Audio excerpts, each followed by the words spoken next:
Seberapa ekstrim sebenarnya petak umpet di tengah cuaca dingin dan bersalju? Di tengah salju lebat, mereka bahkan hanya mengenakan pakaian tipis dan bersembunyi langsung di dalam salju. Sekelompok pemuda nekat menantang diri bermain petak umpet di medan bersalju. Siapa yang bertahan sampai akhir berhak atas hadiah $10.000. Di bawah iming-iming uang besar, selalu ada orang yang berani nekat.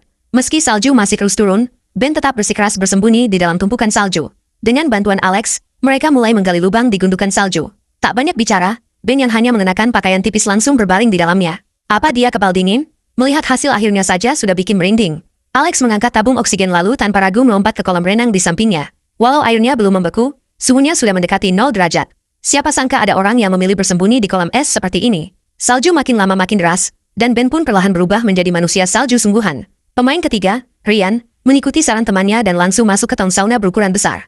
Cairan gelap di dalamnya membantunya berkamuflase dengan sempurna. Dibanding dua orang sebelumnya, tempat ini jelas jauh lebih hangat. Pemain keempat adalah Jack, yang dikenal punya bakat alami dalam petak umpet. Memanfaatkan keunggulan itu, ia memilih bersembunyi di balik lemari di belakang pintu ruang cuci. Saat pencari membuka pintu, lemari akan tertutup oleh daun pintu. Ditambah insting alaminya, seharusnya ia bisa lolos. Keempat pemain selesai bersembunyi. Pencari yang sudah kedinginan di luar akhirnya mulai bergerak. Waktu pencarian 1 jam. Ia masuk ke rumah dan menyisir aula utama sekilas, lalu menuju ruang cuci. Sayangnya, ia tidak menyadari Jack yang bersembunyi tepat di balik pintu.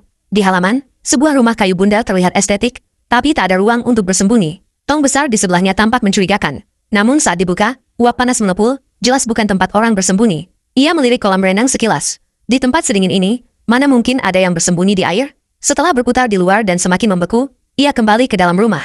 Tanpa disadari, ia kembali ke titik persembunyian Jack. Begitu pintu dibuka, Jack langsung terkejut. Tanpa ragu, Jack menjadi pemain pertama yang tersingkir. Saat pencari menjauh, Eden akhirnya bisa bangun untuk mengambil napas. Namun tak disangka, pencari tiba-tiba berbalik arah, berniat memberi kejutan pada target berikutnya. Ia kembali ke area tong dan menawarkan kesepakatan. Jika Eden membantu menemukan 2 pemain lain, hadiah akan dibagi 2.